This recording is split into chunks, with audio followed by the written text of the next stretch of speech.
Hi friends, welcome or welcome back to my channel. I am Kelly. It is another Tag Tuesday. Today I'm going to be doing the audiobook tag. I was tagged by my friend Talia Nerds Out. She's a fantastic channel. Please check her out.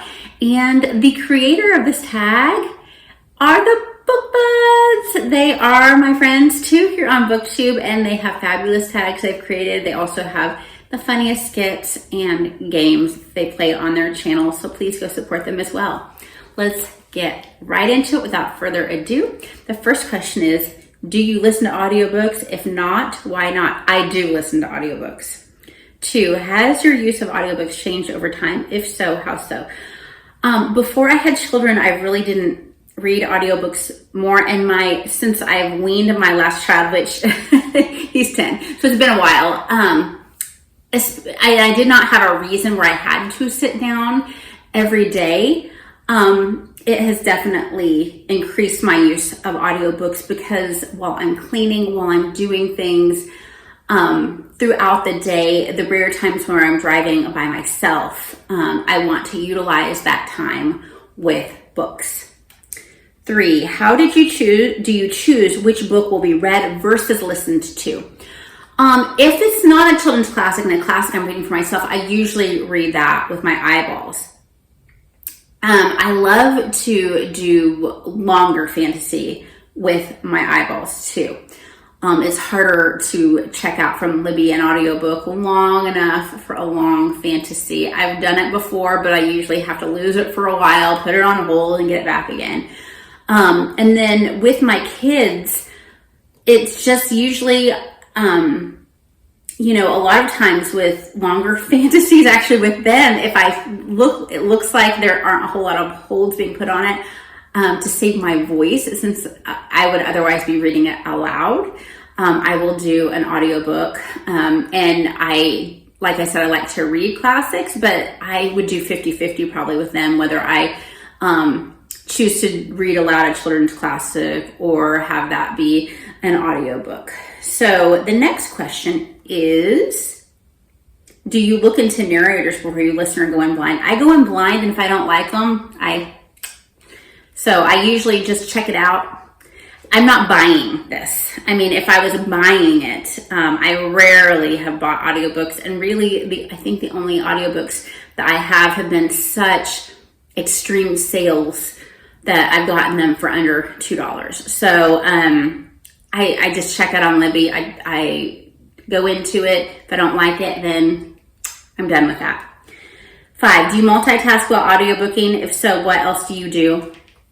Yes, I already answered. Dishes, dusting, sweeping, organizing, cooking.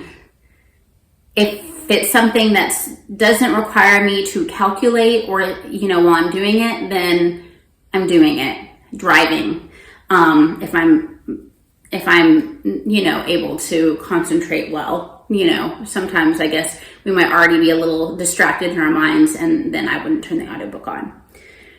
6, if you're reading a series and you listen to the first book, would you ever switch to reading a later book, or do they now all need to be listened to? I have gone back and forth.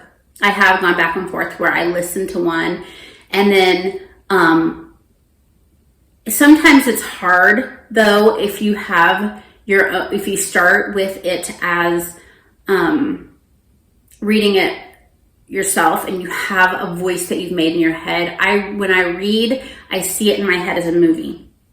But there are times where I have done an audiobook for the next one, especially if it's something that I'm doing with my kids or something like that. Or there have been times where I've read a book, loved it, wanted to share it with my kids, and we've done an audiobook. And I have pretty good success, but it can be dangerous because sometimes I'm such a imaginative reader. So it can be challenging. 7, what % of the books you're consuming currently are audiobooks? Right now, I would say it's actually tilted a little bit. It's usually the other way, but right now, just because some of the books I were only able to get on audiobook, is actually more like 70-30, which is very unusual for me. But right now it's tilted more audio.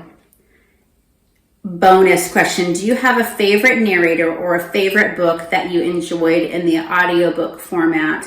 I would say the narrator of the Nevermoore books, Morgan Crow. The first book is The Trial of Morgan Crow. I really like the narrator of that series.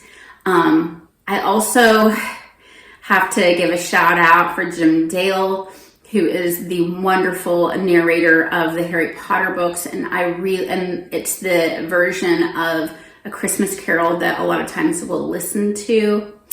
And then I also really love the narrator of the Percy Jackson books. So, except for the classic of Christmas Carol, those are all middle grade books. I feel like middle grade, very rarely do they get it wrong with the narrator.